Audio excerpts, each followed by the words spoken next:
नमस्कार दोस्तों, दी job creator में आपका हार्दिक हार्दिक अभिनंदन है। और आज का दिन संडे है, बेहतरीन दिन है। और आज के दिन आपको एक अच्छा सा टॉपिक मिलेगा जिसमें कि आपका जो थोड़ा सा डिस्टरबेंस होगा। कहने का मतलब ये होगा कि आपको उसमें थोड़ी सी जो प्रॉब्लम होगी उसका समाधान किया जाएगा। फिलहाल हम सेट प्रैक्टिस की ओर चलते हैं और इस सेशन में शुरुआत करेंगे वही 15 से 20 सवाल वाले प्रश्न का, जिसमें देखें कि आपका रिवीजन क्या है, आपका कहाँ तक पहुँचा है, क्योंकि आप बहुत ही कम दिनों का एग्जाम शेड्यूल रह गया है। फिलहाल बात को खत्म करते हुए हम सेशन को आगे बढ़ाते हैं। आज का हमारा पहला क्वेश्चन है, हमारा फर्स्ट क्वेश्चन है, संविधान निर्माण में कुल कितना समय लगा। संविधान निर्माण में दोस्तों सब मिलाकर 2 वर्ष 11 महीना 18 दिन लगा। संविधान निर्माण में कुल मिलाकर 2 वर्ष 11 महीना और 18 दिन लगा, जिसमें कि खर्च इसका आया था 63,96,729 रुपया।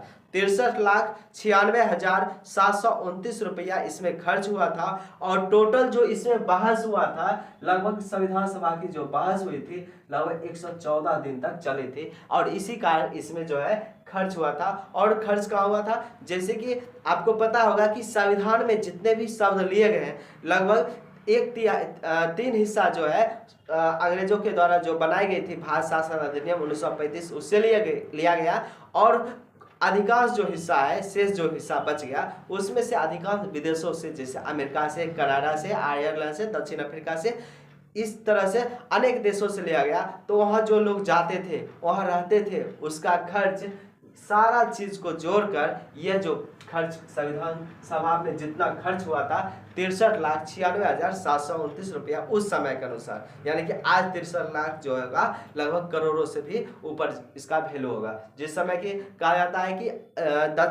जब भारत आजाद हुआ था उस समय 1 रुपया 1 डॉलर के बराबर था। सोचिए आज जो है 1 डॉलर जो है लगभग 80-85 के रुपये के आसपास है। सोच लीजिए कितना महंगाई आज के समय के अनुसार 63 लाख कितना पड़ता होगा। आइए हम दूसरे क्वेश्चन की ओर चलते हैं।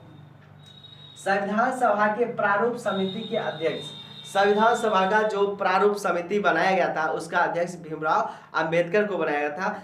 ठीक है, संविधान सभा के प्रारूप समिति के अध्यक्ष किसे बनाया गया, तो भीमराव अंबेडकर जी को बनाया गया था। हमारा तीसरा क्वेश्चन है, स्वामीनाथन समिति का संबंध किससे है। स्वामीनाथन समिति का संबंध जो है जनसंख्या नीति से है, कि जनसंख्या नीति के लिए किस तरह से ये जो इसमें किया जाएगा, कैसा कार्यक्रम अपनाया जाएगा ताकि जनसंख्या नियंत्रण पर कंट्रोल किया जा सके। तो इसके लिए जो नीति अपनाई गई थी स्वामीनाथन समिति था, जिसका संबंध किससे था, तो जनसंख्या नीति से था।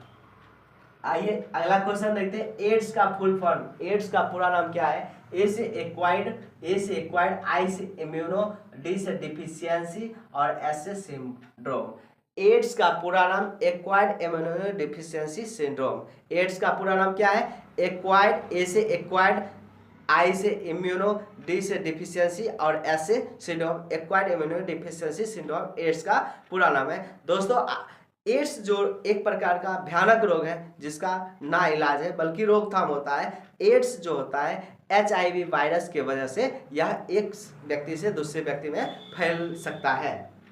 हमारा नेक्स्ट क्वेश्चन है, ज्ञानपीठ पुरस्कार किस क्षेत्र में दिया जाता है। ज्ञानपीठ पुरस्कार जो है साहित्य के क्षेत्रों में दिया जाता है। ज्ञानपीठ पुरस्कार में 21 लाख रुपया और एक प्रतिमा, वाग्देवी की प्रतिमा दी जाती है और उसके साथ एक प्रशस्ति पत्र दिया जाता है। यह ज्ञानपीठ पुरस्कार में सम्मान के तौर पर दिया जाता है।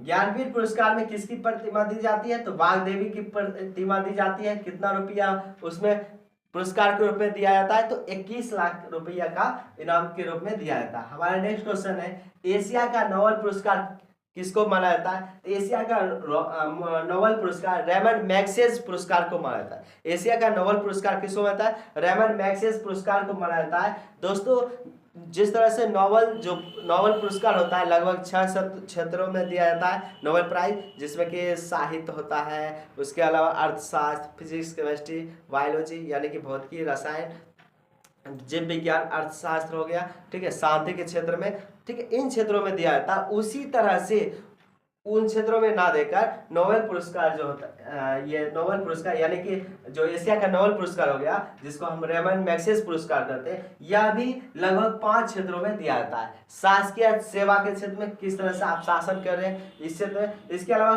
किसी समुदाय का नेतृत्व कैसा कर रहे हैं इस क्षेत्र में, जन सेवा, लोगों की सेवा करने के तौर पर, इसके अलावा पत्रकारिता, साहित्य, रचनात्मक, संचार कला के क्षेत्र में, यानी कि आपको मुख्य बातें याद रखना है। संचार पत्रकारिता के क्षेत्र में भी रेमन मैग्सेसे पुरस्कार को दिया जाता है। और एक जो है अंतर्राष्ट्रीय समझ किस तरह का है उस आधार पर भी यह जो रेमन मैग्सेसे पुरस्कार दिया जाता है। जैसे कि भारत के एक पत्रकार हैं, एनडीटीवी के हुआ करते थे, जिनका नाम है रवीश कुमार, उनको भी पत्रकारिता के क्षेत्र में रेमन मैग्सेसे पुरस्कार दिया गया।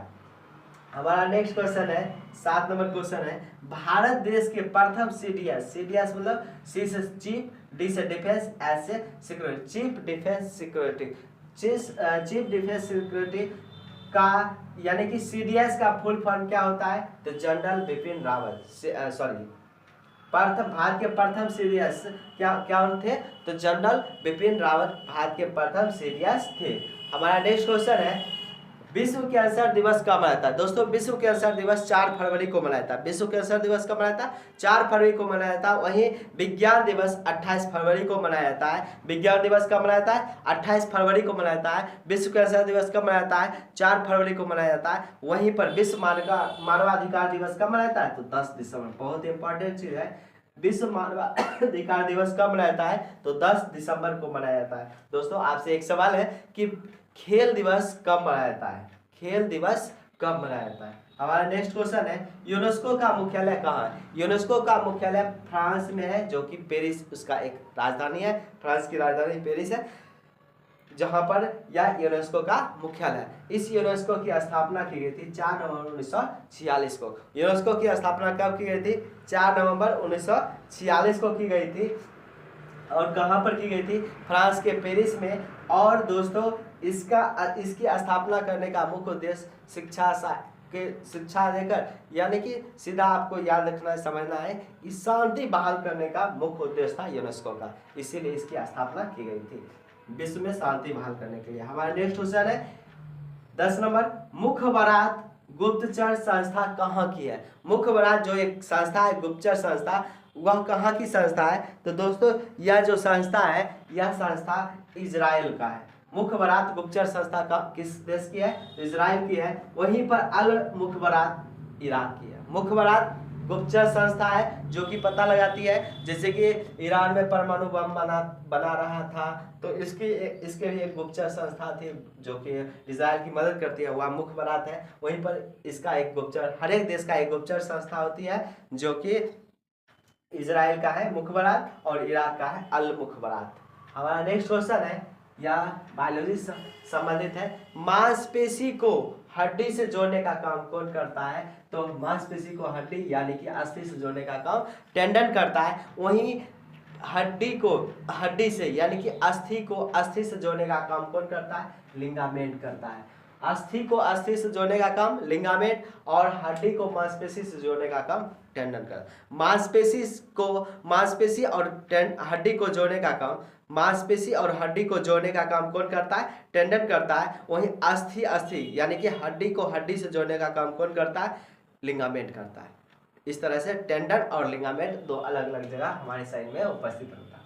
हमारा नेक्स्ट क्वेश्चन है 12वां नंबर क्वेश्चन, शरीर की सबसे बड़ी हड्डी, शरीर की सबसे बड़ी हड्डी कौन सी होती है। दोस्तों शरीर की सबसे बड़ी जो हड्डी होती है वह जांघ की होती है, जिसे कहा जाता है फीमर कहा जाता है। जांघ की हड्डी को क्या कहता है, फीमर कहा जाता है, जो कि सबसे बड़ी हड्डी होती है। वहीं शरीर की सबसे छोटी हड्डी किसे कहा जाता है, स्टेपीज को, जो कि कर्ण में होता है, मध्य कर्ण में होता है स्टेपीज। शरीर की सबसे बड़ी हड्डी का नाम हो गया शरीर की सबसे बड़ी हड्डी का नाम हो गया फीमर, जो कि होता है जांघ में, और वहीं पर शरीर की सबसे छोटी हड्डी जो होती है वह मध्य कर्ण में होती है। और इसी स्टेपीज को क्या कहता है, स्टेपीज को रकाब भी कहा जाता है। स्टेपीज को क्या कहता है, रकाब। शरीर की सबसे बड़ी हड्डी क्या होगी, जांघ की हड्डी फीमर, और शरीर की सबसे छोटी होगी मध्य कर्ण में उपस्थित रहता है स्टेपीज, जिसे रकाब भी कहा जाता है। यह शरीर की सबसे छोटी हड्डी है। आइए हमारा नेक्स्ट क्वेश्चन है, वायु दाब को मापने का काम कौन करता है। वायु दाब को किस यंत्र से मापा जाता है, तो वह बैरोमीटर है। वायु दाब को किस यंत्र से मापा जाता है, तो बैरोमीटर से मापा जाता है। वही विद्युत धारा को किस यंत्र से मापा जाता है, तो एमीटर से मापा जाता है। वायु दाब को बैरोमीटर से, विद्युत धारा को एमीटर से। वहीं हृदय गति को मापने के लिए कार्डियोग्राम का प्रयोग किया जाता है। हृदय गति को मापने के लिए किसका प्रयोग किया जाता है, कार्डियोग्राम का प्रयोग किया जाता है।